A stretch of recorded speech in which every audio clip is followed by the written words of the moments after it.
means is it over? We can hack human beings and other organisms. Science is replacing evolution by natural selection with evolution by intelligent design. Not the intelligent design of some god above the clouds.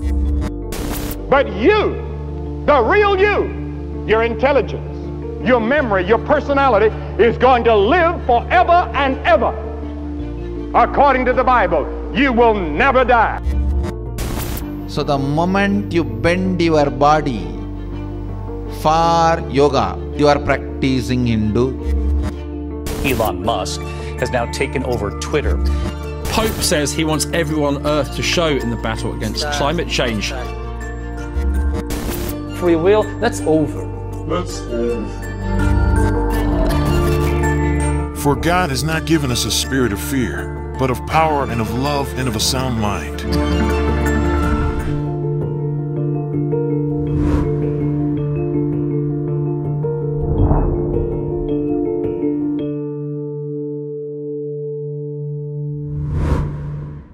Good afternoon, everybody.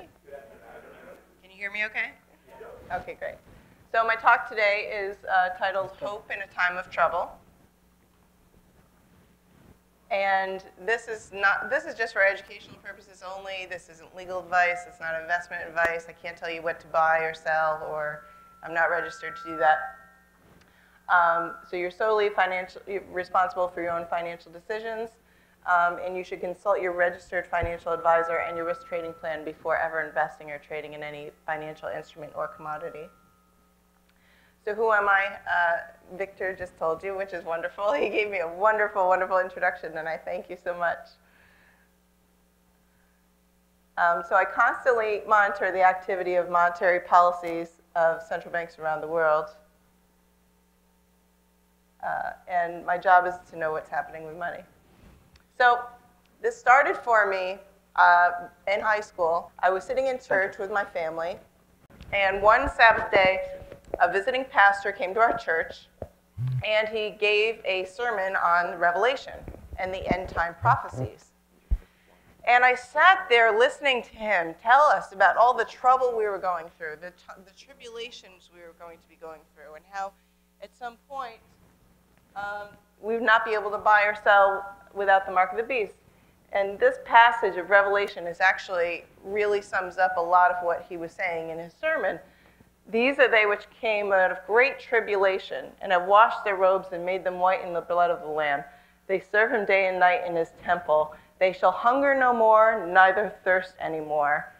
And the Lamb shall feed them and shall lead them unto living fountains of waters, and God shall wipe away all the tears from their eyes.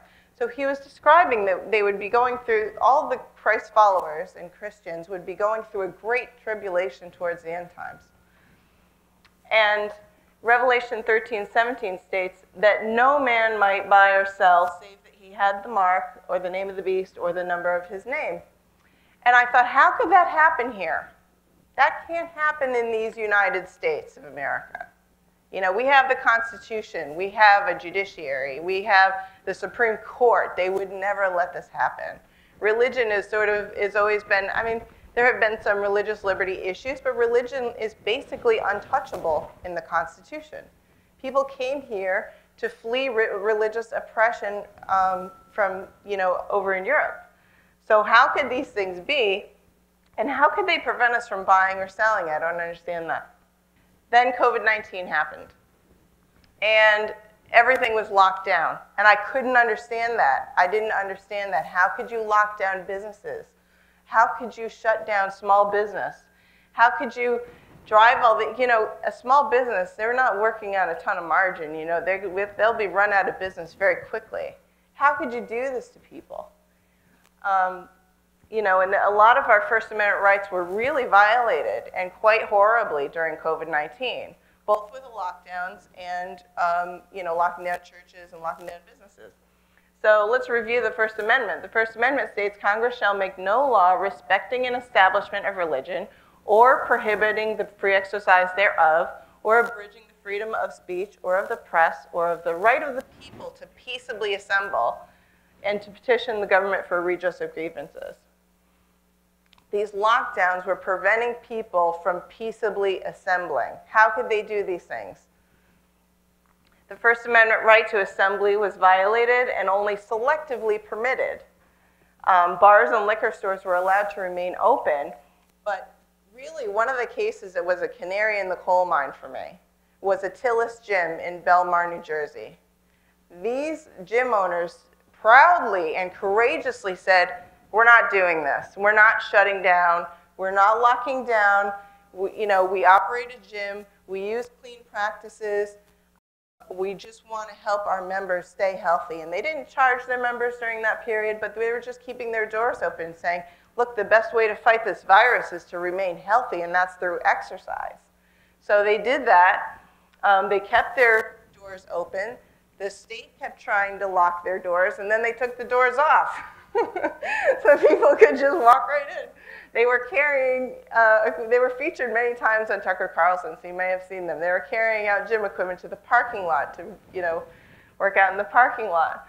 So these two gym owners, Ian Smith and Frank Trombetti, they were fined, they were arrested, their funds were illegally confiscated by the state while the matter was in litigation.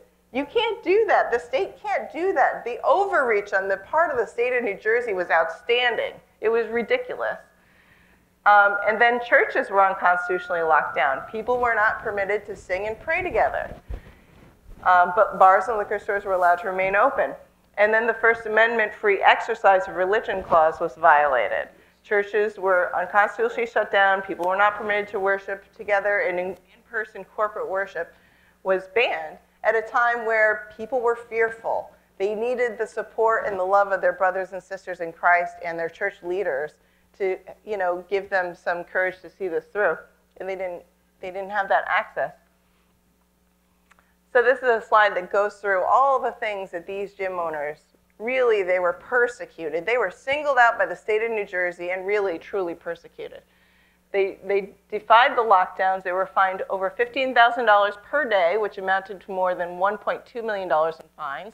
The state of New Jersey confiscated their legal offense fund, seizing over $173,000 while the matter was in litigation and on appeal, which they cannot do.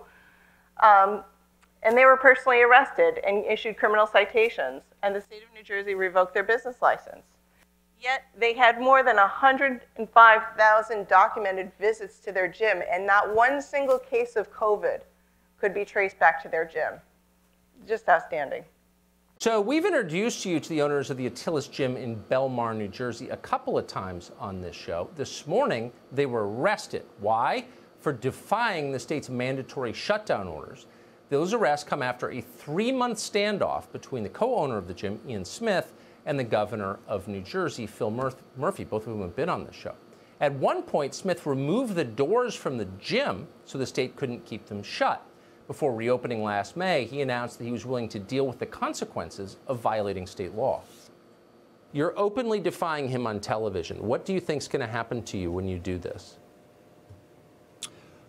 We're prepared for any and all consequences. Our actions on Monday are going to be grounded in the ideals of civil disobedience. So what tyranny are we facing now? Now, it's CBDCs. Executive Order 14067 is an order that President Biden issued on March 9th, 2022. It ensures responsible development of digital assets and outlines plans to convert the U.S. monetary system to a central bank digital currency. The CBDCs, as you will see, truly are the key that unlocks Revelation 13:17. How could they prevent you from buying or selling something? CBDCs is how they can do that. What are central bank digital currencies? CBDCs are fully programmable, fully traceable digital currency that is centralized and distributed by a government or its central bank. Because it is centralized to one authority, as opposed to many banks, or as opposed to being held by you, it's fully controlled and programmed by the authority that issues it. What does this mean? This means the government can control when, where, and upon what you can spend the currency. So what is true freedom? I think you all agree with me. True freedom is truly the freedom to conduct whatever financial transactions you choose to do in your own privacy. That's the true definition of freedom. If you don't have that freedom, you're not free. To spend as much money as you please, to save as much money as you deem appropriate, if you don't have this freedom, you're not free. CBDCs are an attack on our freedom. In fact, CBDCs will be the end of freedom, since the government would have the authority to decide and the power to enforce how you may or may not spend the CBDC that is assigned to your digital wallet. This is happening. This is happening right now. They're laying the groundwork to put this in effect, and no one seems to know about it. And nobody seems to be talking about it. And it's going to affect each and every one of us, our financial lives. Steve Forbes of Forbes magazine says government digital cash is a formula for tyranny. Let's listen to what he has to say. CBDCs would give officials a powerful tool of control and manipulation. It would be an irresistible drug for central banks trying to direct the economy. If they think the economy is overheating, they could freeze a certain percentage of your cash. Or if these poobahs decide that things are too slow, they could punish people who, they conclude, are saving too much. Spend it or lose it, they could decree. If you have undesirable political views, you might not be able to access your money, since traditional cash would be outlawed and your digital cash would be in a government-approved digital wallet. Digital cash would even allow governments to fine-tune monetary policy with individualized interest rates. Then there's the all-too-real challenge of security. Digital cash systems would be a hacker's delight. The treasure trove of data governments would have on every aspect of your life would be breached. As for speeding up payments, that can be achieved with improved electronic transfers. The Federal Reserve already has an experiment with that underway called FedNow. Congress should immediately hold hearings on the subject of central bank digital cash and ban the Fed from creating a digital dollar. Government digital cash is a formula for tyranny. But he's basically saying that Congress should ban the federal government and the Federal Reserve from issuing these CBDCs, because it really is a formula for tyranny, where the government can tell you when, where, and how you can spend your money on what you can buy based on whatever they feel like, whether it's climate change or whatever they're concerned about. So let's look at the difference between cash and CBDCs. Cash transactions offer the secrecy and anonymity that is necessary to have financial freedom. People can use cash to make transactions without leaving a paper trail, which is a fundamental right in a democratic society. Cash is not digital. Cash is physical. Cash doesn't expire. It doesn't depend on electricity or network coverage, and you can use cash when the power is out or in the event of a network outage, and your cash cannot be stolen in a cyber attack. Cash is physical. You can hold it in your hand, and when you hold cash, you own cash. On the other hand, CBDCs are the death of anonymity. CBDCs are fully traceable and programmable by the government.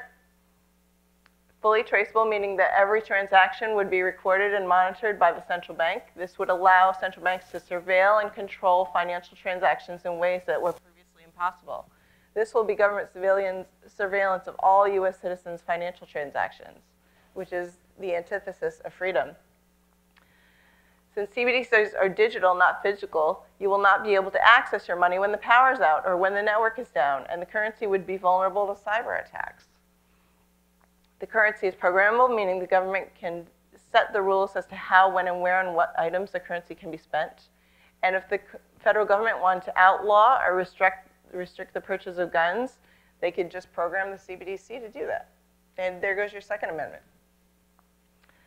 So we live in a consumption-based economy also. If the government decides that our economic numbers are too weak, if the government wants to increase consumer spending numbers and decides that consumers are not spending enough or are saving too much of their money, the government or the Federal Reserve could program the CBDC to expire within 30 days, forcing you to spend the digital currency before it evaporates. So this is the Bank of International Settlements is really, truly the central bank that sits above and governs all the other central banks. And in October 2020, he was describing the difference between cash and digital currency. And in his statement, he said, he admitted The central bank will have absolute control on the rules and regulations that will determine the use of the expression of the central bank liability and have the technology to enforce that. The CBDC will be on the Fed's books as a liability, and they'll be able to set the rules as to how you can spend it. All our analysis on CBDC, in particular for the use of general use, we tend to establish the equivalence with cash. And there is a huge difference there. For example, in cash, we don't know, for example, who's using a $100 bill today. We don't know who is using a 1,000 peso bill today. A key difference with the CBDC is that central bank will have absolute control on the rules and regulations that will determine the use of that expression of central bank liability. And also, we will have the technology to enforce that. Those two issues are extremely important, and that makes a huge difference with respect to what cash is. So recently, the FedNow instant payment system was soft launched. It was started in April. They expect to do a full launch in July of 2023. And it's laying the foundation for the CBDC. It isn't the actual CBDC yet. But from the website, the FedNow service is a new instant payment infrastructure developed by the Federal Reserve that allows financial institutions of every size across the U.S. to provide safe and efficient instant payment services. Through financial institutions participating in the FedNow service, businesses and individuals can send or receive instant payments in real time, around the clock, every day of the year. Financial institutions or their service providers can use the service to provide innovative instant payment services to its customers, and recipients will have full access to funds immediately, allowing for greater financial flexibility when making time-sensitive payments. This is how they're going to sell it to us. This is how they're going to sell the CBDC to you. It's going to be convenience. You can get your money now instead of later, and there's reduced fees. You can save your 3%. And personally, I'd rather pay the 3% of revenue to keep my money private, and I don't mind waiting a couple of days for money to get transferred if it means that I can have my freedom. But this is how they're going to pitch it to you to try to get you to give up your freedom for the CBDC. It'll be convenient, the transfers will be instant, it'll be based on security. You know, we can prevent terrorist attacks, you know, because we get trace money and see who's doing what. Terrorists, you know, they're going to scare you by saying that terrorists can use cash to finance attacks. And what Richard Werner says about CBDCs, he's one of the world's most brilliant economists. He's a professor of banking and economics, a lecturer at the University of Oxford. He's the author of the book Princes of the Yen. He's the father of the quantitative easing monetary concept, which brought interest rates down to zero. And he's an expert on central banks and the CBDCs. And he gave an interview where he also spoke of CBDCs and their danger to be used as a tool for totalitarian control. Yes, well, the key aspect is really the programmability. The blockchain, in a way, is a bit of a distraction because it could be on a blockchain or not. It doesn't have to be. You have different options, and ultimately, they could even, just before launch, change their mind, say, oh, it's not going to be, distributed ledger blockchain. The key thing is it's programmable. The technology is there to not just monitor every single transaction, but also to analyze this in real time and intervene, step in. And you can have, very quickly, using algorithms, AI, ways to reshape society and essentially introduce a social credit system, as we've seen in China, where you get rewarded for certain activities, you get punished for others, and the punishment will include, your money is not going to work for certain transactions. And the central planners will decide what's good for you, what you're allowed to buy, where you're allowed to buy it. Oh, you're outside your 15-minute city area. Oh, sorry, your currency, your CBDC is not working anymore. And you can then also even fine-tune what type of things you're allowed to buy. This book is okay, but Princes of the Yen at quantumpublishers.com, well, that one, we don't want you to read and find out how central banks have been manipulating the cycles and the economy to increase their power. And so it doesn't work. You can't buy it. Right. They can essentially decide what's going to happen in society. Now, that is such totalitarian power. And they've said this, they've said in various speeches, also at the BIS, the central bank of the central banks, where they've got a big project on CBDCs, how this is a marvelous, exciting technology that will give them so much power. And so far, the tools that we've had and they've had, they don't give them these powers. And that's, of course, why they don't like cash. And they don't even like bank digital currencies, the bank money that we've been using, because the banks have been very good. They have not abused their position of power in the sense that they have not intervened to manipulate our transactions. The central banks really can, at first they may not do that. At first they may just not, just get you into the trap. And then they can intervene and do what central planners like to do, which is to intervene.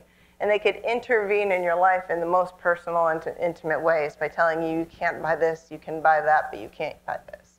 Maybe perhaps your carbon credit scores are too high, and maybe you can't have that steak that you want to have, or maybe you can't book that plane ticket that you want to book because you've used too many carbon credits.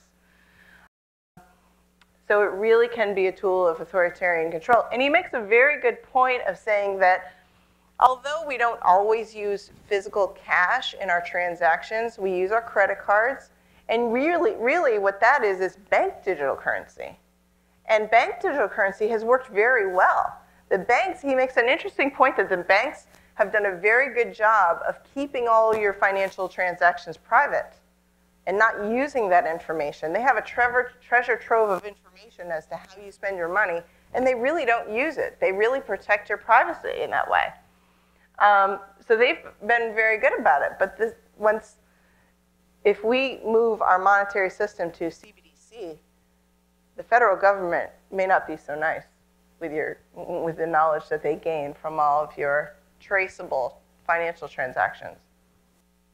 Jim Rickards is a former advisor to the Pentagon, the White House, the Congress, the CIA, and the Department of Defense. He's an attorney, he's an investment banker, and he's an author of 7 books on currencies and international economics.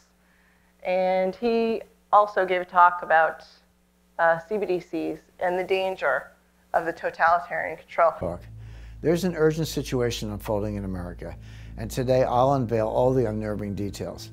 So let's get started with a critical question. Where were you on March 9th, 2022, when President Biden signed the death warrant on American freedom? On that day, in a hush ceremony at the White House, without the approval of Congress, the states, or the American people, Biden signed into law Executive Order 14067. Buried in his order are a few paragraphs titled Section 4.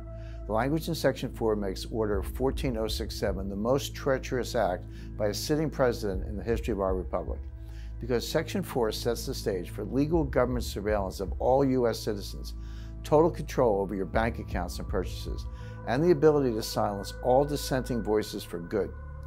In this new war on freedom, the Dems aren't coming for your guns. No, they're thinking much bigger than that. They're coming for your money. I like in his talk, he's giving a dig to the Dems and to Biden, and he calls them Biden bucks, which I think is really very funny. But the whole world is doing this. I mean, at some point, the United States is also going to raise the excuse that, well, the whole world is moving to CBDCs. We have to keep up. We have to catch up, so we have to do it too. But I heard I saw an interview by another financial person, and he was basically made the point that, if the U.S. did not go down the bad CBDC road, how valuable would the dollar be? The dollar would be hugely valuable because it would be the only currency that's centered on freedom. It would be like freedom bucks, financial freedom bucks. and the dollar would be strengthened, and we would really cement our place as a world's reserve currency again, because it's been battered quite recently.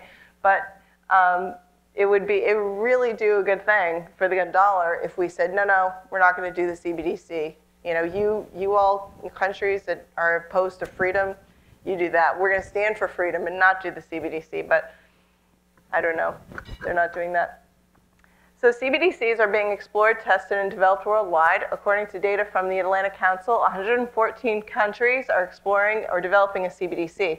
Currently, 60 countries are in the advanced phases of exploration of CBDC. 11 countries have launched their CBDC in the last 2 years.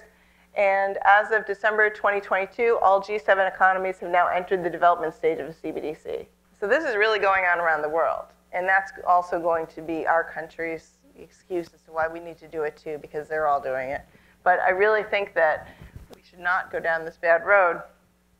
On April 10th, the IMF and the DCMA unveiled the newly launched international CBDC, the Universal Monetary Unit.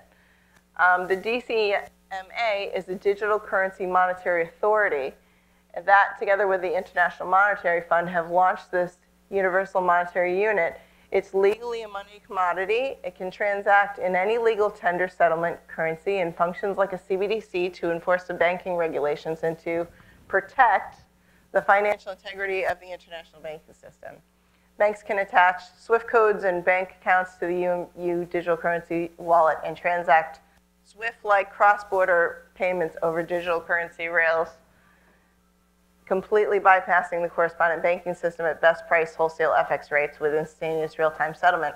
And that's how they're going to sell the CBDC to us. It's instant.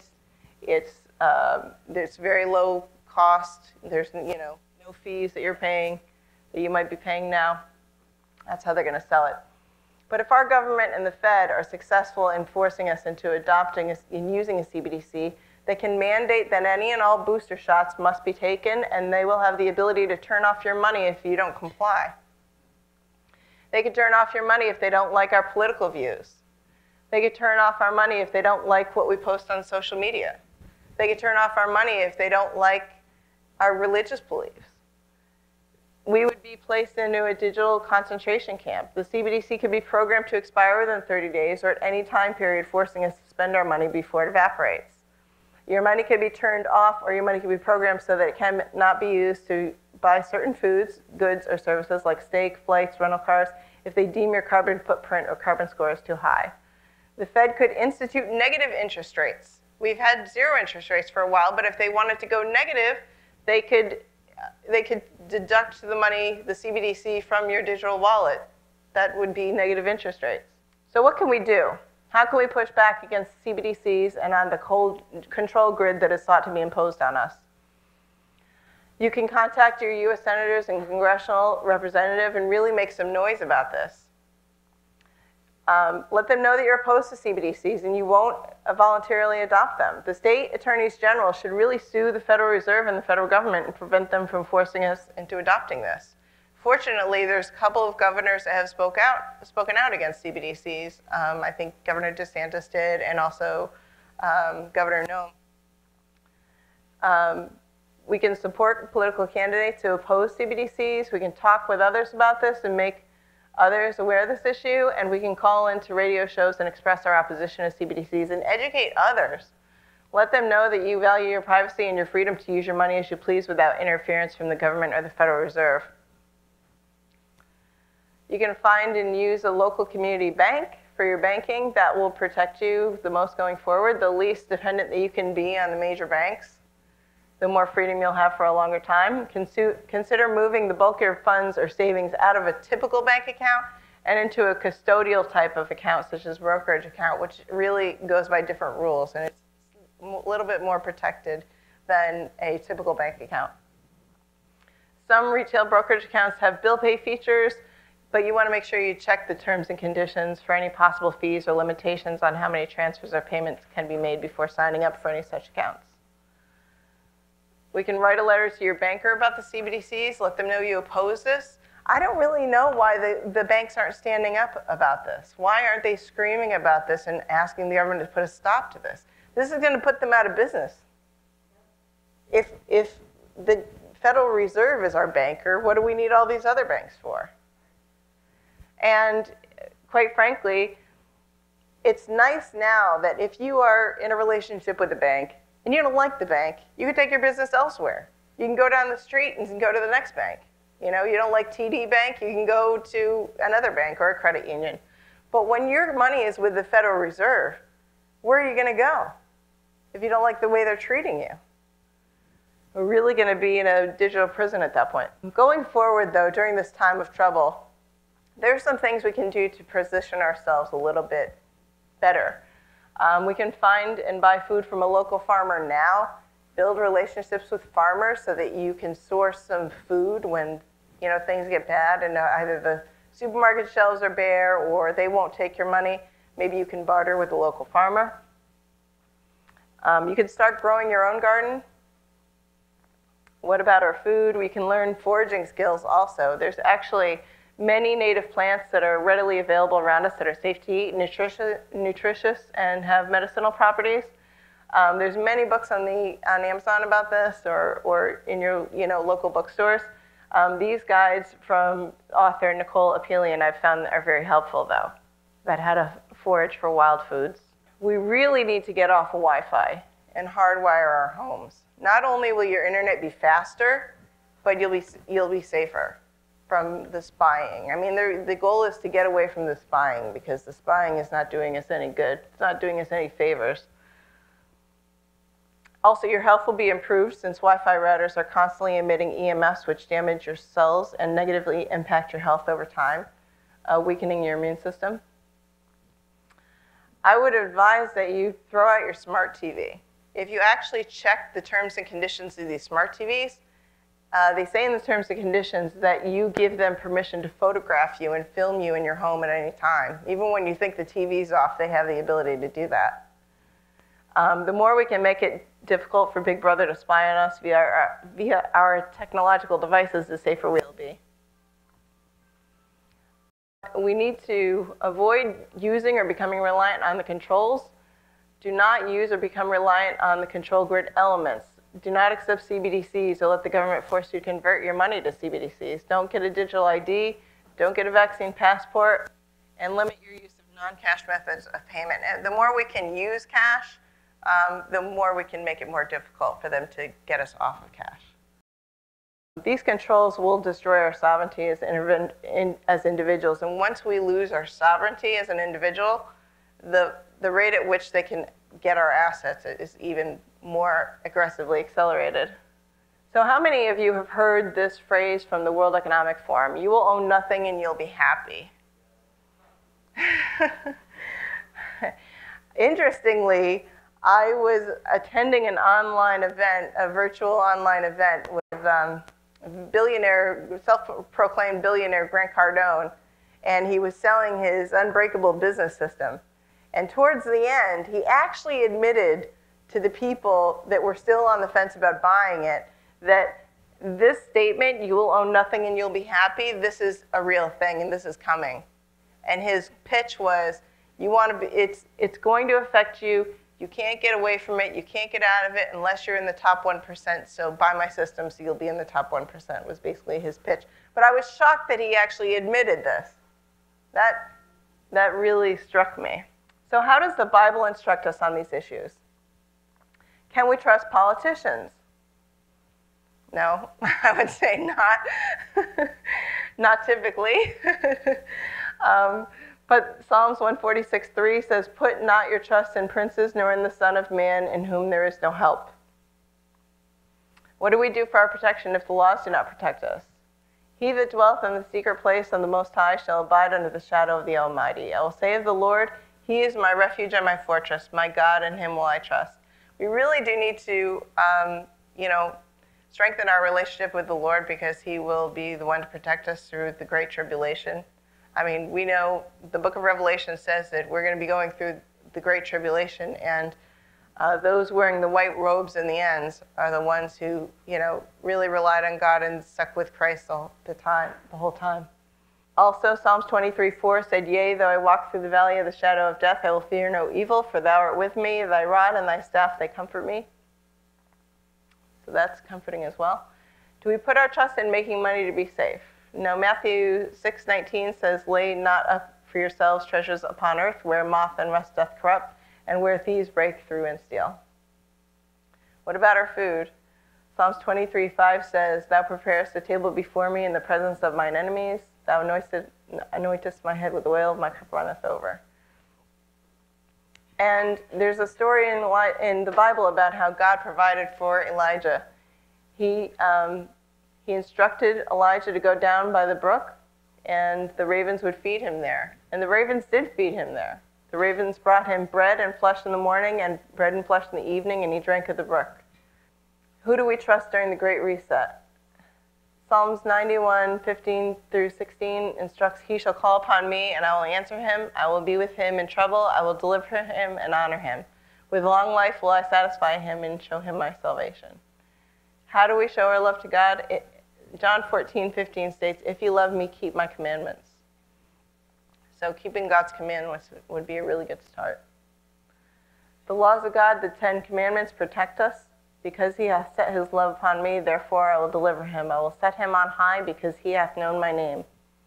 So in conclusion, these signs that are happening around us, these current events, are really quite striking.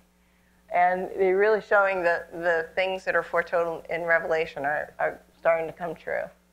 I never thought they could. I didn't think so back in high school, but I was wrong. And Revelation 13:17 is so instructive on this, that no man might buy or sell save that he had the mark of the beast and the name of the beast or the number of his name. I mean, the CBDCs are the key that unlocks that makes this possible. So are they inevitable? I think we should push back. I don't think we should make it that easy for them to do this to us. But don't be afraid. Fear not is stated 365 times in the Bible. These things I have spoken unto you, that in me ye might have peace. In the world ye shall have tribulation, but be of good cheer. I have overcome the world. By keeping his commandments, we show our love to God and to humanity. And he said, he answering said, Thou shalt love the Lord thy God with all thy heart and with all thy soul and with all thy strength and with all thy mind, and thy neighbor as thyself. So will you be in the Revelation 14:12 group of saints in these days of earth's history? And Revelation 14:12 states, Here is the patience of the saints. Here are they that keep the commandments of God and the faith of Jesus. So let's not worry about what's coming, but let's prepare ourselves, and let's prepare people around us. Let's place our faith in God and in Jesus now, and be sealed in God's word, and fear him and keep his commandments. And be a good neighbor. Prepare people around you. Be of comfort to others when the hard times come, because God will protect us and sustain us if we honor him. We can make some contingency plans and position ourselves to weather the storm in the best possible way, but the Bible makes it clear that at some point we'll be totally reliant on God. So it was a pleasure to speak to you all. Thank you for letting me speak. I appreciate it.